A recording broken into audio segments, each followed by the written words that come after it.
हाँ, तो हम लोग वहां तो देख चुके थे। अब देखना है विदेशियों का आक्रमण, यानी विदेशियों के आक्रमण से कैसे प्रभाव पड़ता है। तो विदेशी में तो आप लोग समझ रहे हो कि विदेशी इंसान नहीं, विदेशी इंसान नहीं, विदेशी पक्षी। यानी जैसे कहने का मतलब है कि कहीं और स्थान से अगर कोई जीव आया या किसी को कहीं और ले जाके आप रख दिए, उस आधार पे क्या होता है, वहां रहने वाले जीव जंतुओं को नुकसान होता है। यानी बाहर से कोई मजबूत ताकतवर पक्षी आया किसी और जंगल में, वहां कमजोर पक्षियों को मार के खा गया, तो कहीं ना कहीं विदेशियों का आक्रमण से उसको क्षति हुई। या बाहर से कोई घास वगैरह या कोई पौधा आके इसको अपने लगा दिया अन्य जगहों पर, और उस कारण क्या हुआ कि वहां जो पाए जाने वाले जीव हैं उनका वो क्या कर दिया, क्षति कर दिया, भक्षण कर दिया। तो इससे कहीं ना कहीं जीवों पर आक्रमण का खतरा भी होता है और एक जीव दूसरे जीव को विलुप्त कर देते हैं। अब अगला टॉपिक है सहविलुप्तता। सहविलुप्तता क्या होता है? सहविलुप्तता कहने का मतलब है एक ही जाति के विलुप्तता होने, एक ही जाति को विलुप्त होती है, एक ही जाति विलुप्त होती है तो उस पर निर्भर कई जातियां विलुप्त हो जाती है। यानी अगर एक कोई जाति विलुप्त हो गई तो उस पर निर्भर अगर और कोई जाति है तो विलुप्त हो जाएगी। जैसे सपोज दैट अगर घास खत्म हो जाए तो हिरन अपने आप खत्म हो जाएगा, घास खत्म हो जाए तो हिरन खत्म हो जाएगा, खरगोश खत्म हो जाएगा, क्योंकि क्या होगा, कहीं ना कहीं उस पर निर्भर करता है। यानी घास खाने वाले जितने जीव हैं वो समाप्त हो जाएंगे, और घास खाने वाले जीव जब समाप्त होते हैं, जैसे ही क्या होगा, जो जीव घास खाने वाले समाप्त होंगे तो उनको जो खाने वाला है उन पे इफेक्ट पड़ेगा, वो समाप्त हो जाएंगे, उनकी संख्या कम होने लगेगी। तो कहीं ना कहीं एक दूसरे पर निर्भर करते, उसी को कहते हैं सहविलुप्तता। सहविलुप्तता में जीवों के संरक्षण के लिए दो भागों में बांट दिया गया है। पहला है स्वस्थानीय और बाह्यस्थानीय। स्वस्थानीय कहने का तात्पर्य है कि स्व मतलब स्वयं अपने स्थान पे रहने वाले, और बाह्य स्थानीय यानी बाहरी किसी स्थान से आकर जीव उन पे आक्रमण करते हैं, उससे वो समाप्त होते हैं। स्वस्थानीय यानी उसी स्थान पे रहने वाले जीव उनको भक्षण करते हैं। जैसे तालाब में रहने वाली मछलियां, छोटी मछलियों को बड़ी मछलियां खा जाती है, समुद्र में रहने वाली मछलियां छोटी मछलियों को बड़ी मछलियां खा जाती है। उससे क्या होता है, वो उनका खंडन हो जाता है, समाप्त हो जाता है, उसे कहते हैं स्वस्थानीय। स्वस्थानीय के संरक्षण के लिए 3 योजना सरकार बनाई है। यानी स्वस्थान के संरक्षण के लिए 3 प्रकार की योजना सरकार ने बनाई है। पहला है राष्ट्रीय उद्यान, यानी पहला क्या है, नेशनल पार्क है, राष्ट्रीय उद्यान, जो कि 90 है। भारत में नेशनल पार्क की संख्या कितनी है, 90 है। उसके बाद अभ्यारण्य बनाए गए हैं, अभ्यारण्यों की संख्या 448 है। उसके बाद जैव मंडल बनाए गए हैं।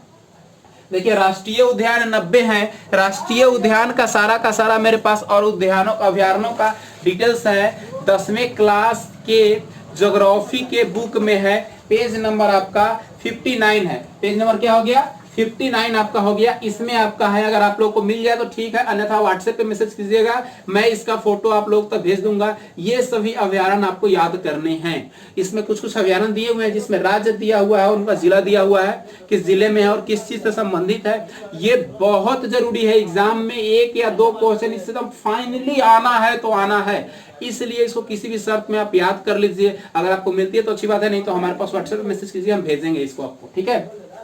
तो ये 90 राष्ट्रीय उद्यान है, और कुछ अभ्यारण्य के बारे में भी इसमें दिया हुआ है, करीबन 40-50 है, जो आपको याद करनी आवश्यक है। इसके अलावा फिर जैव मंडल है।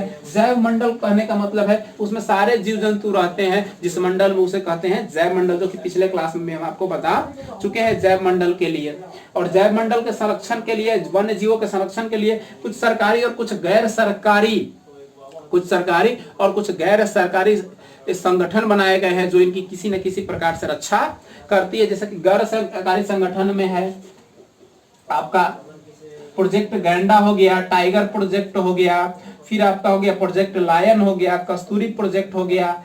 ये सभी प्रोजेक्ट के बारे में हम लिखेंगे आपको। और वन्य जीवों के लिए जो सरकारी संगठन है, और जो बॉम्बे नेचुरल हिस्ट्री के तहत आता है, ये गैर सरकारी संगठन है। कुछ सरकारी संगठन भी है, यानी अलग अलग तरह के संगठन लोग क्या कर रहे हैं, जीवों के संरक्षण के लिए उपाय अपना रहे हैं। उससे पहले हम लोग देखते हैं जैव विविधता के संरक्षण। जैव विविधता के संरक्षण आ ही गया। जैव विविधता के संरक्षण के लिए भारत में महत्वपूर्ण वन संबंधित प्रोजेक्ट है। भारत में वन संबंधित महत्वपूर्ण प्रोजेक्ट है। आप लोग कॉपी निकालिएगा और कलम और लिखिए इसको। पहला है टाइगर प्रोजेक्ट। पहला क्या है, टाइगर यानी बाघों के संरक्षण के लिए प्रोजेक्ट बनाया गया। इस प्रोजेक्ट की शुरुआत की गई थी 1973 ईस्वी में, और जिंक कार्बेट 1973 में शुरू की गई। जिंक कार्बेट राष्ट्रीय उद्यान उत्तराखंड में है, जो कि बाघों के लिए बहुत ही महत्वपूर्ण स्थान है, जहां पे बाघों को रखा जाता है। दूसरा है रणथंभौर राष्ट्रीय उद्यान, जो कि राजस्थान में है। तीसरा हो गया प्रोजेक्ट लायन, यानी अगला प्रोजेक्ट लायन यानी शेरों के संरक्षण के लिए बनाया गया। ये 1972 ईस्वी में बनाया गया। और गिर राष्ट्रीय उद्यान गुजरात में है, जो शेरों का संरक्षण करने के लिए उद्यान बनाया गया है। वो सारे उद्यान उसमें है, मैं आपको वो भी भेजूंगा, आप व्हाट्सएप मैसेज कीजिएगा। फिर कह रहा है प्रोजेक्ट गैंडा, गैंडा तो देखें आप लोग, उसके लिए प्रोजेक्ट बनाया गया, वो 1987 में बनाया गया। और काजीरंगा, मानस, ये सब जो है अभ्यारण्य, ये सभी गैंडा से संबंधित है। फिर बनाया गया कस्तूरी हिरण प्रोजेक्ट। कस्तूरी हिरण वही जो राम जी उसको बाण मारे थे सीताराम के समय। तो कस्तूरी हिरण प्रोजेक्ट में जो मानसी पक्षी विहार है, ये सभी आ जाते हैं।